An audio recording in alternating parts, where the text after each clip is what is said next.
All right, good morning, everybody.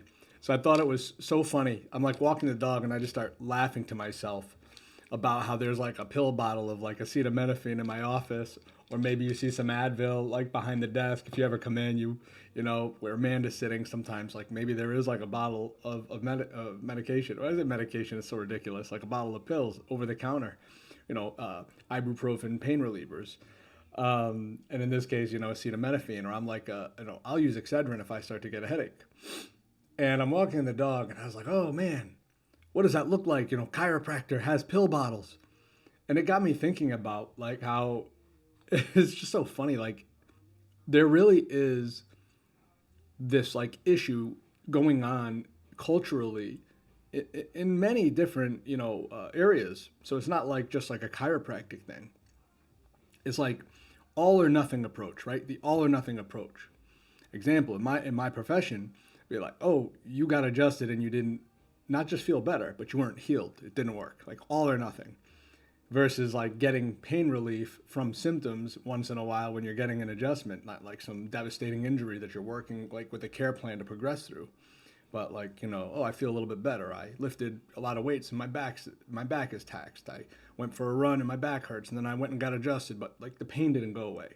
It's like an all or nothing model, right? Oh, he takes a pill. Oh, he takes a pill. He doesn't even practice what he preaches. He takes a pill for his headache. It's like it's okay because it got me thinking just about how even I think, especially younger generations, consuming social media, I still think there's like this all or nothing approach, and I don't think people understand like how harmful that is to their own psychology, how harmful it is to their own like development and personal growth. People now, it's like the decimation of like the middle class in America sort of becoming non-existent because of just rapid inflation, right? Some people's ability to earn, or salaries is what I meant to say, increasing, especially in like a corporate structure, on the lower tier, sort of frontline or in the trenches, workers, the 9 to 5ers, while executives may be making more, or while people who have the asset and or invested in the stock market or other assets that have appreciated. Now, which by the way, not every commodity you buy, or not every tangible thing you buy, tangible or not tangible thing you buy, appreciates and is an asset. Some of it is a tremendous liability and can leave you completely in debt. But again, like people have this vision of like all or nothing because of that fact that I think I just brought up, which is it's like you're either rich or you're poor. And I think it's a problem with a lot of people where they're like, let's say their hip started hurting and they don't even know why. It's up to me if you're in my office to find out why with you. But let's just say you don't know why and your hip starts hurting. They at some point may not accept that there's like a dull ache that they kind of got used to, and it just kind of is there because of some underlining cartilaginous damage, whatever. Like I, as an example, have a right hip that's been problematic, but really has become since surgery much more problematic. Interesting how lower back can get better on some level, and then all of a sudden the right hip starts hurting. But whatever the case may be, I don't really pay much mind because like I almost accept that like there's probably some wear and tear from years of heavy lifting, years of a lot of running, years of a lot of cycling, years of a lot of tight hips, and all the other things. So maybe I got some tendonitis.